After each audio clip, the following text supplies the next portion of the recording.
어느 때부턴가 공황장애, 공황발작 이런 표현들이 우리 주변에 부쩍 늘어났습니다. 제가 이 공황장애에 대해서 처음 들었던 것이 아마도 약 20여 년 전에 어느 날 갑자기 이 공황발작이 일어나서 공황장애 진단을 받은 성도님께서 이 공황장애 판정을 받으면 직장을 구할 수 없다고 그러셔서 힘들게 삶을 사신다는 것을 듣게 됐고, 그게 뭐길래 이렇게 취직을 못할 정도로 힘든 일인가라는 생각을 했던 기억이 납니다. 그때만 해도 흔한 현상도 아니고 그다지 알려진 것도 않았던 때라서 대수롭지 않게 생각했었습니다. 그런데 어느 순간부터 제 주위에 이 공황 증세가 있다는 사람들이 늘어나기 시작했습니다. 그래서 제가 이 공황 장애에 대해서 찾아보니까 이게 그렇게 쉬운 증세가 아니에요. 호흡이 가빠지면서 숨이 막혀오고 곧 죽을 것 같은 정도의 극단적인 공포를 느끼는 것이 그 증상입니다. 그러니까 이게 겪기 쉬운 증세는 아니라는 거예요. 실제로 이런 증상을 겪는 사람들도 있지만 대부분 호흡이 가빠오는 정도의 경험만으로도 나 공황 증세가 있어 라고 말하는 것이 대부분입니다. 그런데 이렇게 공황 발작, 이 공황 장애를 미약하게나마 느끼고 있다고 생각하는 사람들이 늘어나는 이유도 분명히 있을 겁니다. 이 공황 장애는 극도의 스트레스 상황에 노출되어 있다고 하는 것을 몸이 알려주는 겁니다. 그리고 그 스트레스는 우리의 호흡을 가빠지게 만들 만큼 심리적으로 공포스럽고 두려운 지경에까지 몰아갈 수 있다는 거예요. 특히 코로나로 인해서 많은 문제들이 겹쳐서 더 그런 어려움을 호소하는 분들이 많아진 것은 아닌가 생각해 봅니다. 이제 경기가 어렵다는 것이 올해 들어서 더 많이 체감되는 것도 사실인 것 같아요. 어느 시대도 쉬운 때는 없었지만 오늘날은 특히나 더 어려움을 많이 호소하는 때가 아닌가 싶습니다. 이런 시대를 살아가는 우리에게 오늘 주님이 주시는 음성을 듣고 우리의 문제가 해결되는 역사가 나타나길 소망합니다. 오늘 본문의 배경은 이렇습니다. 이스라엘 백성들이 출애굽 이후에 애굽 왕 바로와 그 군대는 그 마음이 완악해져서 다시 이스라엘 뒤를 쫓기로 결정합니다. 이스라엘 사람들이 출애굽한 지 얼마 되지 않아서 그 기쁨을 만끽하지도 못하는 그 찰나의 시기에 다시 애굽의 군대가 자신들을 쫓고 있다는 것을 알게 된 이스라엘 사람들은 이 위기의 상황을 초래한 모세에게 불평을 쏟아내기 시작합니다. 출애굽기 14장 11절 12절 같이 읽어보겠습니다. 그들이 또 모세에게 이르되 애굽에 매장지가 없어서 당신이 우리를 이끌어내어 이 광야에서 죽게 하느냐? 어찌하여 당신이 우리를 애굽에서 이끌어내어 우리에게 이같이 하느냐? 우리가 애굽에서 당신에게 이른 말이 이것이 아니냐? 이르기를 우리를 내버려 두라. 우리가 애굽 사람을 섬길 것이라 하지 아니하더냐? 애굽 사람을 섬기는 것이 광야에서 죽는 것보다 낫겠노라. 아멘.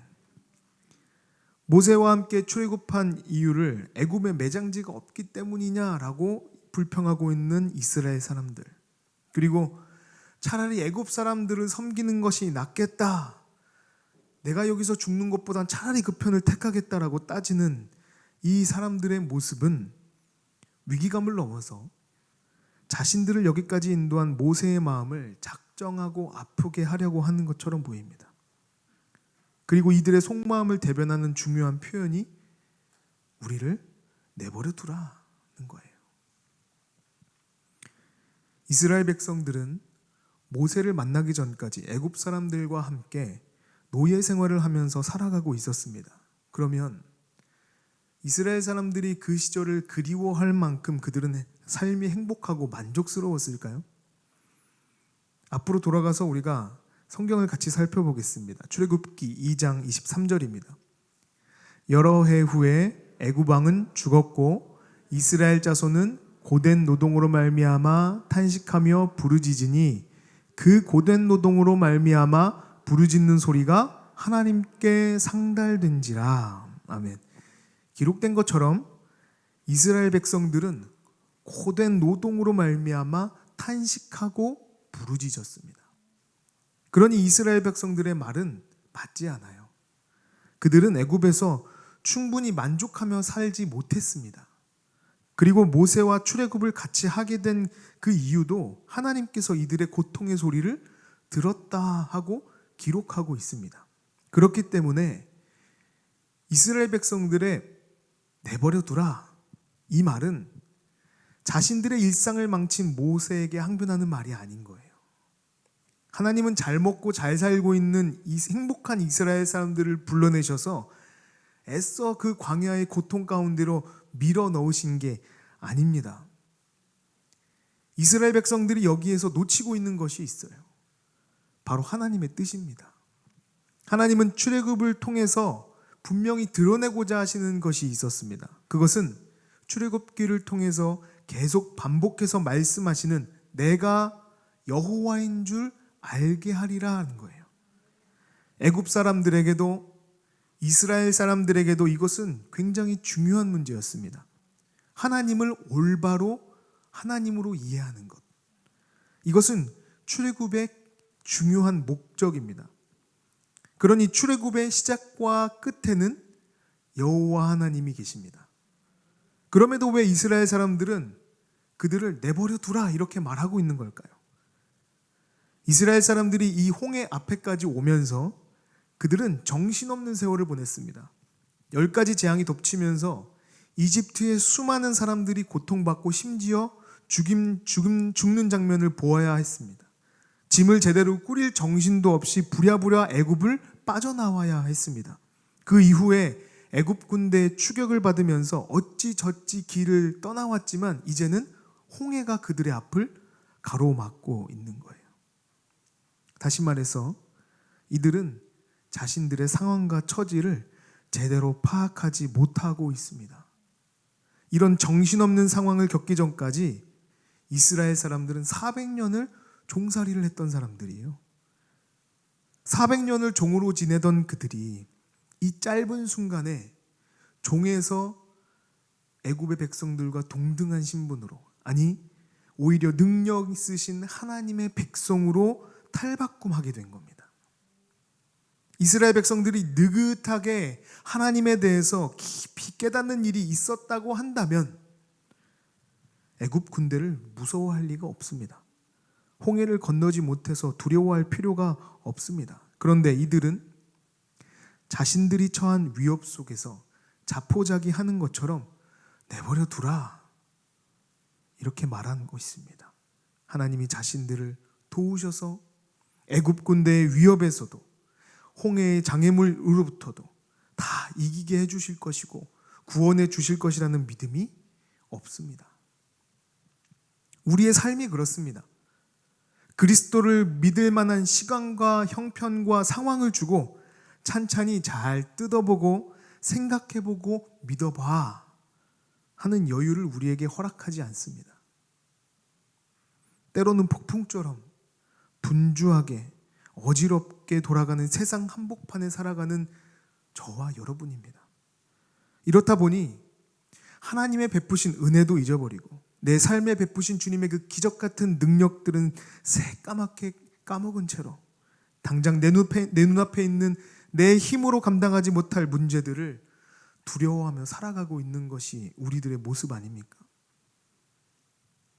그 자리에 오히려 좀 내버려 두세요. 주님, 지금도 충분히 힘들잖아요. 하고는 다시 옛사람의 모습을 떠올리는 우리의 연약함을 우리는 오늘 본문에서 발견합니다.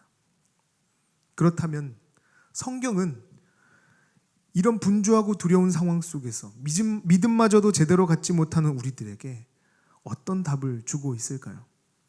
출애굽기 14장 13절을 통해서 그 답을 발견할 수 있습니다. 모세가 백성에게 이르되 너희는 두려워하지 말고 가만히 서서 여호와께서 오늘 너희를 위하여 행하시는 구원을 보라. 너희가 오늘 본 애굽 사람을 영원히 다시 보지 아니하리라. 아멘. 여기서 우리가 알 수 있는 하나님의 대답은 두려워하지 말라입니다. 두려워하지 말라. 이스라엘 백성들은 현재 뒤쫓아오는 애굽 군대 앞에서 굉장히 두려워하고 있습니다. 근데 그도 그럴 것이 이스라엘 백성들은 400년 이상 애굽에 종살이를 했던 사람들이에요. 자기들의 목숨이 주인 손에 달려 있다는 것을 오랫동안 학습해 왔던 사람들인 겁니다. 그랬던 이스라엘의 학습된 경험이 뒤쫓아오는 애굽 군대 앞에서 다시 발동한 것입니다. 어찌 보면 이스라엘 사람들의 이런 공포심은 당연하다고 생각될 수 있어요. 이스라엘 사람들은 광야를 경험해보지 못한 사람들입니다. 눈앞에 홍해를 건너야 되는 방법도 알지 못하는 사람들입니다. 심지어 애굽 군대와 싸워서 이길 만한 전투력을 가지지도 못했습니다. 아직 그들은 노예 근성을 버리지 못했습니다. 모세는 이러한 사람들에게 명령하는 것입니다. 두려워하지 말라. 모세의 선포는 그들이 두려워하고 공포심을 갖고 있는 감정의 동요를 멈추라는 명령을 뛰어넘는 거예요. 그들이 더 이상 애굽 사람들이 너희의 주인이 아니라 여호와 하나님이 너희의 주인 되심을 깨달으라고 하는 도전인 겁니다. 하나님께서는 이스라엘 백성들을 출애굽시키시는 과정에서 반복적으로 여호와 하나님이 어떤 분이신지를 알게 하려 하신다 하고 말씀하셨습니다. 출애굽기 14장 4절입니다. 내가 바로의 마음을 완악하게 한즉 바로가 그들의 뒤를 따르리니 내가 그와 그의 온 군대로 말미암아 영광을 얻어 애굽 사람들이 나를 여호와인 줄 알게 하리라 하심에 무리가 그대로 행하니라. 아멘. 오늘 본문에서도 애굽의 군대에게 행하시는 일을 통하여서 이스라엘 백성들을 인도하시는 분이 여호와인 줄 알게 하신다 말씀하고 계십니다. 이스라엘 백성들은 하나님께서 애굽 사람들로부터 건져내셨을 뿐만 아니라 죽음의 재앙으로부터 양의 생명을 대신 값을 치르고 살리신 자들이 더 이상 애굽의 노예가 아니라 하나님의 것입니다. 죽음을 뛰어넘는 하나님의 사랑 안에 속한 자들입니다. 그러니 더 이상 애굽 군대를 두려워할 필요가 없어요. 이스라엘 사람들은 싸우는 방법도 몰랐고 광야에서 살아가는 방법도 몰랐고 홍해를 건널 재주도 없지만 그들은 하나님과 함께하고 있는 자들이었습니다. 모세는 자신이 뛰어나서가 아니라 이러한 하나님이 우리와 함께하고 계시기 때문에 두려워할 필요가 없다고 선포하고 있는 것입니다. 이것이 두려워하지 않을 이유입니다. 성경을 보면 하나님께서 여러 사람들에게 두려워하지 말라고 말씀하십니다. 모세의 후임으로 선출된 여호수아가 대표적인 인물입니다. 그 민족을 이끌고 가나안 사람들과 싸워야 하는 대업을 앞에 두고 있는 그에게 하나님께서 말씀하십니다. 여호수아 1장 9절 다 같이 읽어보겠습니다. 내가 내게 명령한 것이 아니냐. 강하고 담대하라. 두려워하지 말며 놀라지 말라. 내가 어디로 가든지 내 하나님 여호와가 너와 함께하느니라 하시니라. 아멘. 강하고 담대하라. 두려워하지 말며 놀라지 말라. 하나님이 함께 하시기 때문에 두려워하지 말라고 말씀하실 수 있습니다. 하나님이 그 뜻을 충분히 이루시기 위해서 여호수아를 도우실 것이기 때문입니다. 여호수아는 두려움을 무릅쓰고 오히려 여호와 하나님을 의지하여 나아갑니다. 그때 승리가 주어집니다. 주님을 의지하여 나아가는 것이 두려워하지 않을 수 있는 방법입니다. 그러면 이것으로 두려움이 사라질까요? 이 말씀을 받은 여호수아는 가나안 정복 전쟁 끝까지 두려움 없이 모든 전쟁을 담대하게 승리하며 나아갔을까요? 여호수아 8장 1절에 이렇게 기록하고 있습니다. 여호와께서 여호수아에게 이르시되 두려워하지 말라 놀라지 말라 군사를 다 거느리고 일어나 아이로 올라가라. 보라 내가 아이 왕과 그의 백성과 그의 성읍과 그의 땅을 다 내 손에 넘겨주었으니. 아멘. 여호수아는요 여리고를 기상천외한 방법으로 무너뜨리고 대승을 거둡니다. 그리고 상대적으로 작은 아이성을 점령하려다가 큰 실패를 맛봐요. 이 일로 인해서 이스라엘은 군인들을 잃었고 여호수아는 굉장히 슬퍼했습니다. 그때 하나님께서 다시 여호수아에게 말씀하십니다. 두려워하지 말라. 저는 여기서 두려움 극복에 대한 하나의 중요한 사실을 깨달았습니다. 두려움은 피해서 해결할 수 있는 것이 아니라는 거예요. 하나님께서 피하는 것으로 여호수아를 위로하실 수 있었다고 한다면 전쟁 없이 하나님께서 모든 승리를 거머쥘 수 있도록 하셨을 겁니다. 충분히 그만한 능력을 가지고 계신 분입니다. 그런데 하나님은 두려워하는 여호수아를 전쟁터로 밀어 넣으십니다. 그리고 싸우게 하십니다.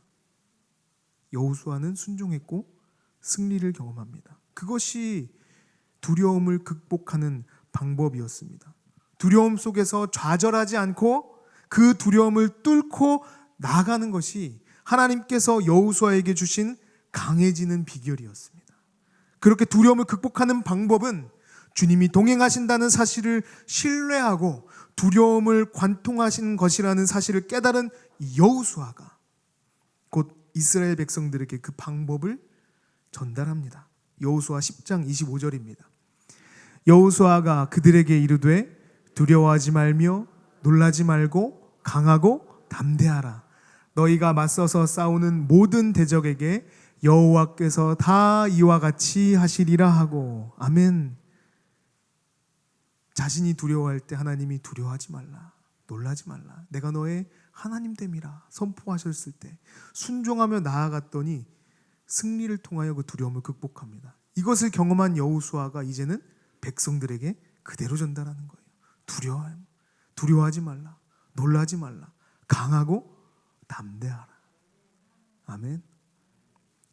두려워하던 자가 이제는 두려워하지 않고 두려워하지 말자고 선포합니다.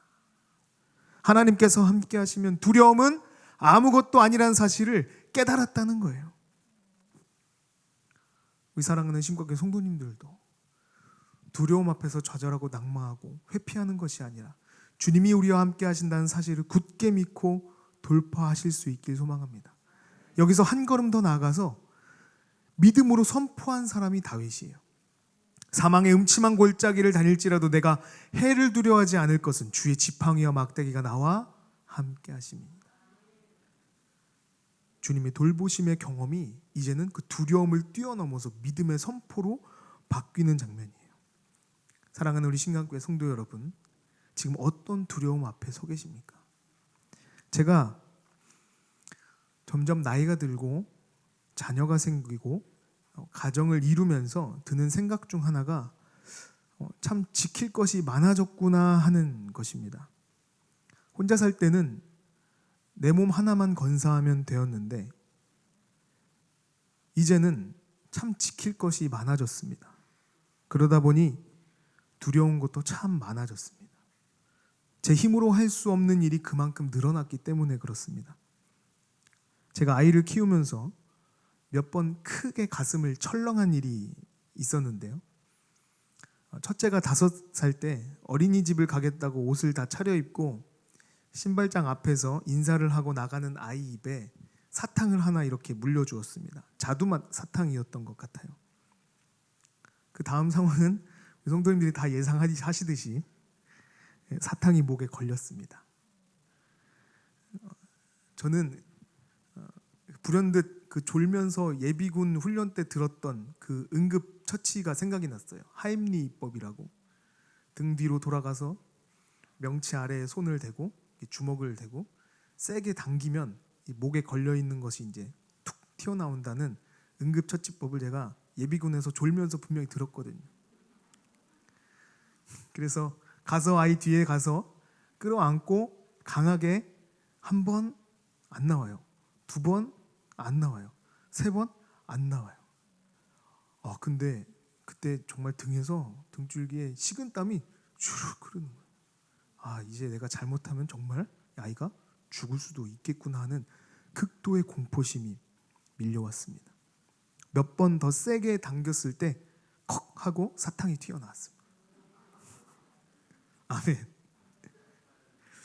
아내에게 내색은 안 했지만 저는 다리가 풀려서 제대로 서 있지도 못할 지경이었습니다. 아직도 그때 생각하면 손바닥에 땀이 나요. 설교를 준비하는데 이 타이핑을 치는데도 손에 땀이 흥건해졌습니다.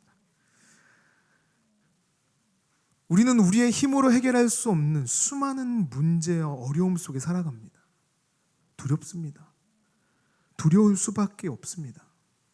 하나님께서는 그 두려움을 외면하라고 말씀하지 않으십니다. 내가 함께 할 테니 돌파하자고 말씀하십니다. 내가 너의 여호와 되겠다고 우리를 설득하십니다. 그리고 그렇게 신뢰하는 자에게 힘을 주십니다. 돌파할 능력을 주십니다. 실수를 넘어서 실패를 극복하고 나아갈 수 있게 하십니다. 그렇게 우리에게 두려워하지 말라고 말씀하십니다. 오늘 이 예배 가운데 어떤 마음으로 나오셨습니까? 어떤 문제들과 상처들이 성도님들을 두렵게 하고 있습니까? 주님이 오늘 우리에게 말씀하십니다. 두려워하지 말라. 놀라지 말라. 내가 너와 함께함이라. 내가 너의 지팡이와 막대기가 되겠노라. 주님이 돌파할 힘을 주십니다. 우리 힘들 때 이 찬양 많이 부르잖아요. 힘을 내세요. 힘을 내세요. 주님이 손 잡고 계시잖아요. 주님이 나와 함께함을 믿는다면 어떤 고난도 견딜 수 있잖아요. 아멘. 첫 번째 우리가 알 수 있는 하나님의 방법은 두려움을 주님과 통과하라는 거예요. 두 번째 우리가 알 수 있는 것은 마땅히 두려워할 자를 두려워하라는 것입니다. 오늘 본문에 나온 이스라엘 백성들은 자신들을 추적하는 애굽 군대를 두려워하고 있습니다. 당연하죠. 애굽 군대는 마차를 가지고 있습니다. 군대로 따지면 오합지졸에 가까운 이스라엘 사람들이 감히 상대할 수 없는 전력이에요. 어른과 아이의 싸움입니다. 당연히 두려울 수밖에 없는 차이를 가지고 있습니다. 그런데 더 중요한 건 그 애굽 군대의 수장인 바로가 하나님 앞에 무릎을 꿇었다는 거예요. 그러니까 자기들이 어떻게 여기까지 올 수 있었는지에 대해서 이스라엘 백성들은 전혀 생각하지 않은 채로 애굽 군대의 그 위협적인 모습을 떠올리며 두려워하고 있는 겁니다. 동네 조폭들의 대장이 우리 아버지께 무릎을 꿇었는데 그 졸개들이 우리 집을 찾아온다는데 뭐가 두려울 게 있겠습니까? 두려움의 대상이 잘못되었어요. 마가복음 5장에 보면 거라사 광인 이야기가 등장합니다. 그 이야기를 보면 거라사 지방에 사는 이 귀신 들린 자가 있는데 그 힘이 너무 강해서 사람들로는 손에 발에 착고를 채울 수가 없었습니다. 채워도 다 끊어버렸습니다. 그래서 사람들은 그를 두려워합니다. 그런데 그 귀신 들린 자가 예수님을 만나요. 그 안에 있던 군대 귀신이 돼지떼에 들어갑니다. 돼지가 피탈을 내리다라 갈릴리 바다에 다 빠져 죽습니다. 그리고 이 사람이 온전해졌어요. 이 소식이 그 지방에 퍼집니다. 그때 사람들이 어떻게 할까요?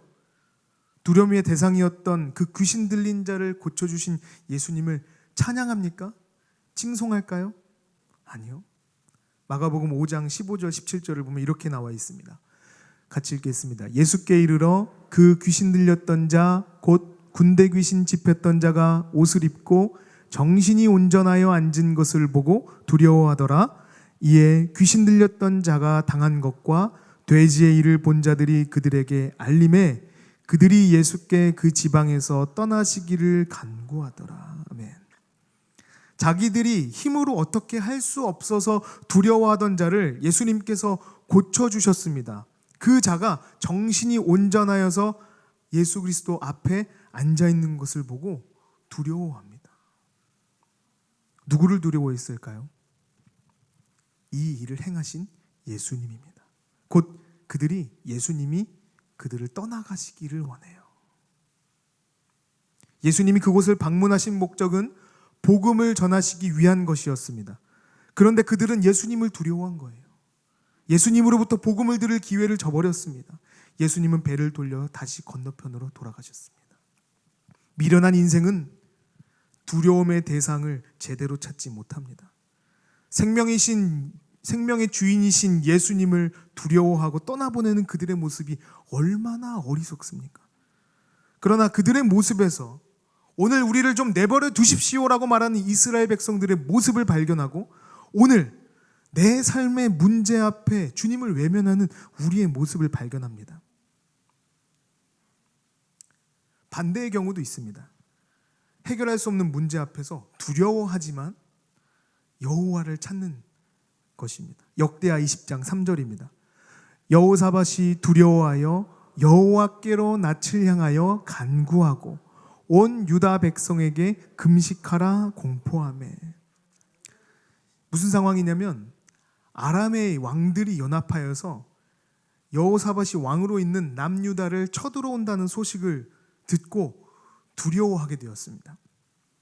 남유다가 감당할 수 없는 대군이 지금 이 유다로 쳐들어오겠다는 겁니다. 그때 여호사밧이 여호와가 계신 성전을 향하여 방향을 틀고 금식하며 하나님께 간구하기 시작합니다. 주님께서 이 성전을 지으실 때 환난 중에 구하면 주님께서 응답한다고 하지 않으셨습니까? 우리 조상 아브라함에게 약속하시기를 우리를 이 땅에 영원히 거할 수 있도록 하신다고 주님께서 말씀하지 않으셨습니까? 주님 도와주시옵소서. 그때 하나님께서 응답하십니다. 우리가 너무나 잘 아는 이 말씀. 이 전쟁은 너희에게 속한 것이 아니요 하나님께 속한 것이니라. 아멘. 하나님의 응답이에요. 우리가 우리의 두려움의 대상이 눈 앞에 있는 적이 아님을 깨달을 때 그때부터 우리의 전쟁은 우리가 싸우는 전쟁이 아닌 줄로 믿습니다. 다윗은 시편에 이렇게 고백해요. 시편 31편 19절입니다. 주를 두려워하는 자를 위하여 쌓아두신 은혜 곧 주께 피하는 자를 위하여 인생 앞에 베푸신 은혜가 어찌 그리 큰지요. 여기 보니까 주를 두려워하는 자, 주를 두려워하는 자를 주께 피하는 자 이렇게 설명하고 있어요. 두려움 앞에서 그 두려움에 맞서 주께 피하는 자, 그를 위하여 하나님께서 많은 은혜를 준비해 놓으셨다는 겁니다. 사탄은 끊임없이 우리를 두렵게 만듭니다. 두려워할 만한 것들을 우리에게 계속해서 던져줍니다. 두려움에 사로잡혀서 주님을 원망하고 좌절하고 낭망하게 만듭니다. 그러나 우리가 정말 두려워할 것은 눈앞에 있는 적이 아님을 깨달으시길 소망합니다. 우리가 두려워할 분은 오직 여호와 한 분뿐입니다. 그리고 그 하나님은 우리의 아버지 되십니다. 우리의 인생의 인도자 되십니다. 우리 삶의 소망이 되어주십니다. 마지막 세 번째는 마음에 깊이 새기라는 거예요. 우리가 하나님을 믿고 우리 두려움을 주님 의지하여 돌파할 때 모세는 두려워하지 말라는 말 뒤에 이렇게 덧붙입니다. 가만히 서서 여호와께서 오늘 너희를 위하여 행하시는 구원을 보라. 이 가만히 있다는 말은 아무것도 하지 말라는 말이기도 하지만 어떤 행동은 하지 않으면서도 동시에 진행되는 일을 깊이 주목하여 보고 생각하라 하는 의미를 담고 있어요. 그래서 모세는 하나님의 구원을 보라 이렇게 이야기하는 겁니다. 우리가 우리의 두려움을 돌파하며 주님이 주시는 힘으로 말미암아 문제가 해결되는 경험을 하는 우리 성도님들 되시길 소망합니다. 그런데 그렇게 문제가 해결되고 있을 때 되는구나. 이번에도 잘 넘어갔구나. 역시 하나님은 살아계시구나. 이것으로 끝날 것이 아니라 우리 마음 깊이 하나님의 그 구원하심을 깊이 새겨 넣어야 한다는 거예요. 야곱이 돌베개를 베고 잔 그곳에서 하나님을 만납니다. 하나님이 아브라함과 이삭을 거쳐서 야곱에게 그 약속의 말씀을 주셨습니다. 그 장소에 하나님이 거하신다는 사실을 야곱이 깨닫고 나서 자신과 하나님이 함께하고 있다는 사실을 깨닫고 나서 고백하는 고백이 뭔지 아십니까? 하나님, 저는 하나님이 여기 계시다는 사실이 너무나 두렵습니다. 그리고는 거기에 돌 기둥을 세우고 하나님의 집이라는 이름을 붙여줍니다. 왜 그럴까요? 잊지 않겠다는 표시예요. 그 위에 표식을 남겨놓음으로써 다시 그곳으로 돌아올 때 내가 하나님과 함께했던 이 자리, 하나님이 나와 함께하신 이 두려운 자리 내가 잊지 않겠다, 기억하겠다라고 표식을 해놓은 겁니다. 앞으로 우리가 오늘 들은 말씀대로 주님을 의지하여 우리의 문제들을 두려워하지 않고 돌파하게 될 줄로 믿습니다. 그런데 극복하고 이기는 데서 멈출 것이 아니라 한 걸음 더 나아가셔야 돼요. 우리의 두려움을 하나님께서 이기게 하실 때, 그때 그 일을 누가 하시는지, 어떻게 이루시는지 보고 우리는 우리 마음에 그것이 잊혀지지 않도록 깊이 새겨 넣으시기를 소망합니다. 그것이 가만히 서서 여호와께서 오늘 너희를 위하여 행하시는 구원을 보라 하는 겁니다. 말씀을 정리하겠습니다. 이 시대의 대표적인 두려움은 코로나입니다. 코로나로 인해서 파생되는 여러 가지 걱정거리들입니다. 이것은 아마 굉장히 실제적이고 치명적인 두려움이자 공포일 겁니다. 제 기억에 자영업자들이 장사가 너무 힘들고 빚을 갚지 못해서 자살한다는 뉴스는 IMF 이후로 처음 보는 것 같아요. 아직 끝나지 않은 이 위협 속에서 포기하지 않으시길 소망합니다. 길고 긴 터널의 끝이 다 와갑니다. 두려움이 겹치고 겹쳐서 호흡마저도 가빠지고 곧 죽을 것 같은 상황 속에서도 주님은 우리를 포기하지 않으십니다. 주님 손잡고 의지하여서 우리 주님 행하시는 구원의 일들을 우리 마음 깊이 새겨넣고 우리뿐만이 아니라 믿지 않는 자들에게도 소망이 있음을 증명하며 살아가시는 우리 신강교회 성도님들 되시길 소망합니다.